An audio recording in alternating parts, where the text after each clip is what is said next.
Welcome to Luca and Miguel. Enjoy the video. In this video, I will show you how to make a delicious chicken macaroni salad with mayonnaise. First, let's gather our essential ingredients. You'll need about 2 cups of cooked elbow macaroni and 1.5 cups of shredded cooked chicken. For that classic creamy texture, have 1 cup of your favorite mayonnaise ready. Don't forget 1/2 cup of finely chopped celery, 1/4 cup of red onion, and 2 tablespoons of sweet pickle relish. We'll also need salt and pepper to taste. Now, let's prepare our main components.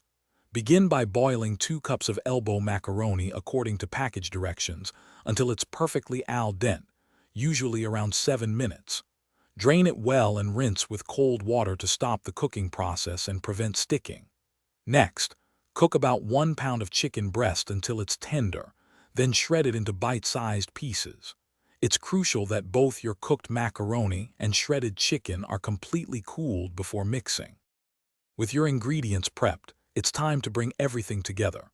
In a large mixing bowl, combine the cooled elbow macaroni and the shredded chicken.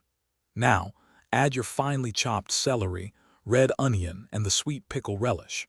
Next, gently fold in the full cup of mayonnaise, ensuring all ingredients are evenly coated for that rich, creamy texture.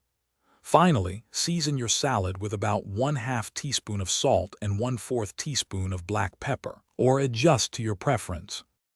Almost there. Once your salad is thoroughly mixed and seasoned, cover the bowl tightly with plastic wrap or a lid. It's essential to refrigerate the chicken macaroni salad for a minimum of 2 hours.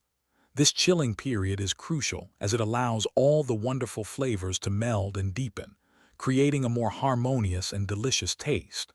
Serve your perfectly chilled salad cold as a fantastic side dish for any gathering or as a satisfying light meal. Thanks for watching and please subscribe. It's the best investment you'll ever make.